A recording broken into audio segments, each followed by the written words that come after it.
Good health starts here.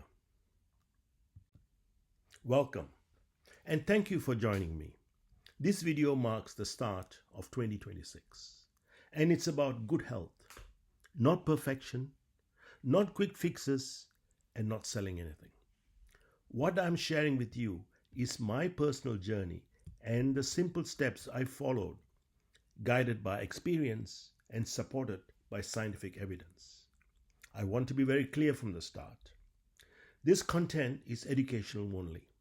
It is not individual medical advice, and it should never replace the advice from your own doctor or healthcare professionals. I've compiled this information as a retired anesthetist, and I've worked with ChatGPT as an educational partner to help present the information clearly and simply, especially for people whose first language may not be English.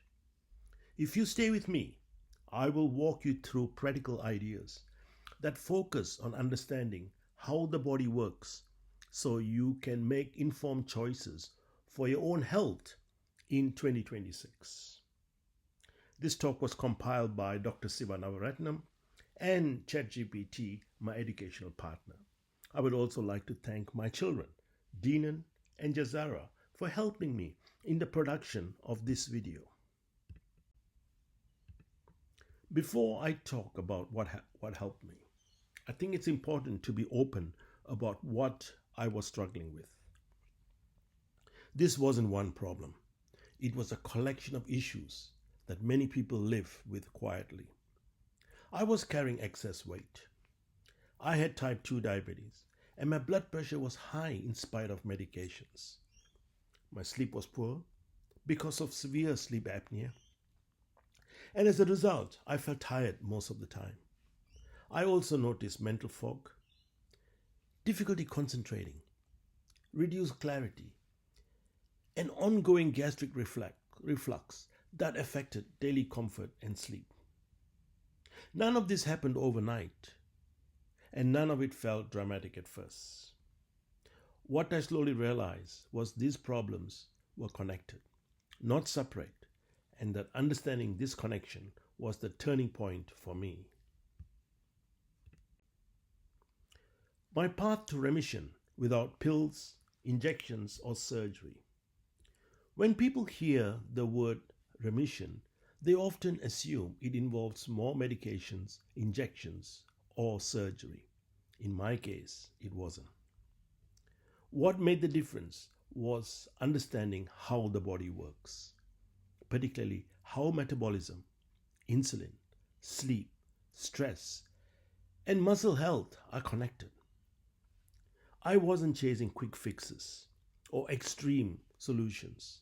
I focused on learning the basic physiology and making changes that supported normal body function.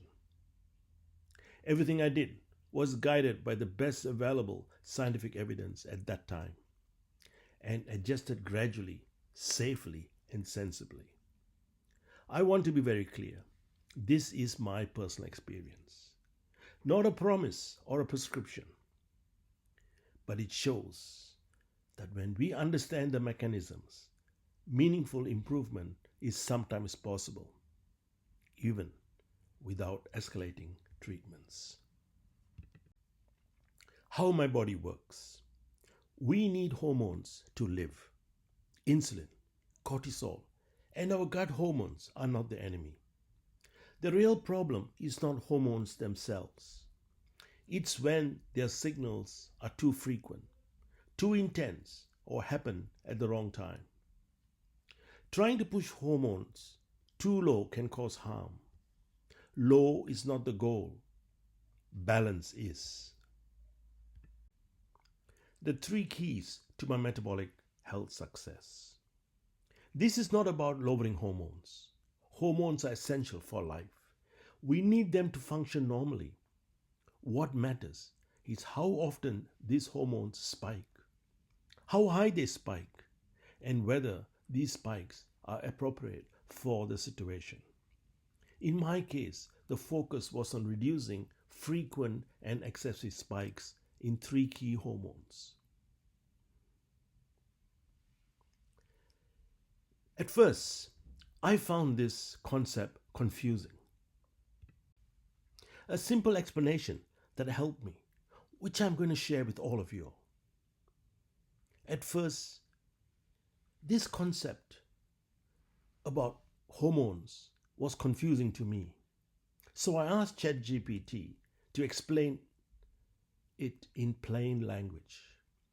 The explanation that helped me most was this analogy. Insulin and cortisol behave like a light switch. When they are flicked on too often or too strongly, problems arise. Ghrelin and leptin behave differently. They are more like a doorbell, ringing all the time or sometimes not being heard at all. Different mechanisms, but the same problem, disrupted signaling. Once I understood this, I stopped trying to suppress hormones. I focused on reducing the frequent triggers that kept activating them so normal signaling could return.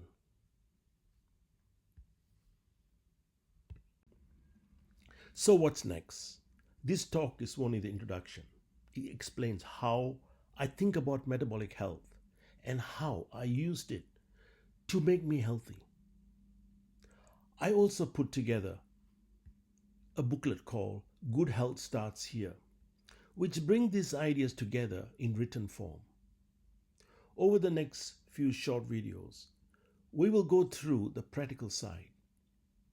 How I reduce insulin spikes. How I reduced stress-related cortisol spikes.